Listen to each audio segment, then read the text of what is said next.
I get enough together, I mean, if I do like a gang registration, then nobody will check. That's right. That's a great idea. Yeah. If you go out there with a club, group, I can register my whole club at once. Yeah, and their dogs, their cats, their long dead relatives, their underage children, cartoon characters, whatever they want. Really something. Because they're just going to turn them in and they're going to accept them. And those votes count just as much as mine. Yeah, that's right. Oh, that's right. But that gives me comfort. But if you come in individually, or you send it in by yourself, and you don't provide proof of who you are, then they're going to send you a very stern letter and tell you that you need to come down and show proof, or send in proof. And if you don't send in proof, then they're going to put you on this special list. And then if you're on that special list and you send in a ballot, they're going to white out all the federal offices. But all the other offices get voted for by Mickey Mouse, Donald Duck, Marshmallow, Bill Fold, and all those people. So your votes still count then? Yeah, and all the real people, the legitimate people that are above the age of 18, that are legal American citizens, that are actually still alive and residents of Oregon, those people's votes are completely smothered by all the illegal votes, illegal registrations from people that don't exist. And many times they have found in many other states, Acorn is the biggest group, they have been paid in other states. And one guy in Ohio in 2004 was paid in crack cocaine and was registered as Jive Turkey. And so, there's a little bit of a sense of humor going on here. But yeah, these people have been convicted in several states of doing this. So this is not a lone thing.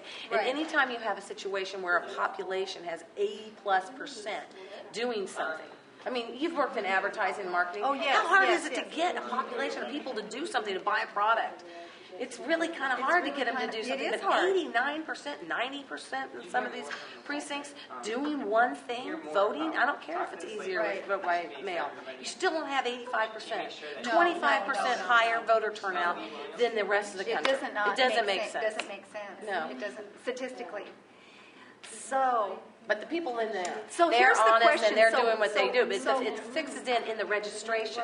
They know who's going to win before the election happens because they're paying people to vote as many times as they. It's a capitalist society. It's a commission-based. There you go. So the question is, though, Lisa, what is the most honest way to fix this situation?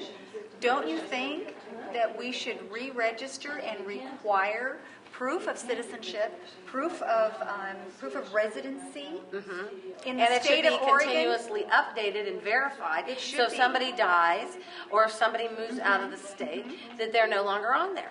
And that they check with it, and it should be, I think, almost should be nationwide. I mean, absolutely, I agree. But why not have the state of Oregon? We need to take care of our own state. This is a progressive state, I think as a progressive state, they're progressive about fixing the vote. They're very progressive. And it is a bipartisan, nonpartisan issue. It should be a nonpartisan issue. It is a nonpartisan issue. It should be because everyone should want the voter rolls to be honest and verified. That's right. That's right. Thank you, Suzanne. Thank you. And thank you. Thank you. So how does an individual vote more than once?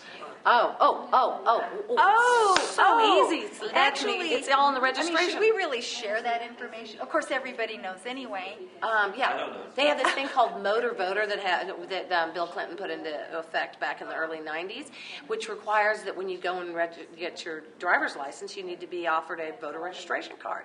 Well, up until January of this year, illegal aliens were freely offered driver's licenses here. So that meant they were freely offered registration cards. And they could fill out a registration card. Be checked and thrown out if it's no, but they're not checked. Let's just talk about that for a moment. They're not checking them because they're using your driver's license, which is fraudulent, because they're not checking your citizenship in order to get the driver's license. They check my Social Security card. You have the option of either doing Social Security card or your driver's license. And that was only since when? 2006. It's only since 2006. The checking of driver's licenses. The driver's licenses with the social. Before that, you could just fill it out. You could register as Marshmallow, George Bush, whoever you want. Bill Fold. If that's true, and it's due to progressives, who I assume you mean are Democrats, then what happened in 2000 and 2004? 2004. 2000, Oregon went left. 2004, Oregon went left. So that's verifying my argument. So I'm not saying it's happening in the entire country. I'm saying it's happening definitely here in Oregon with the all vote by mail system. It's fraud.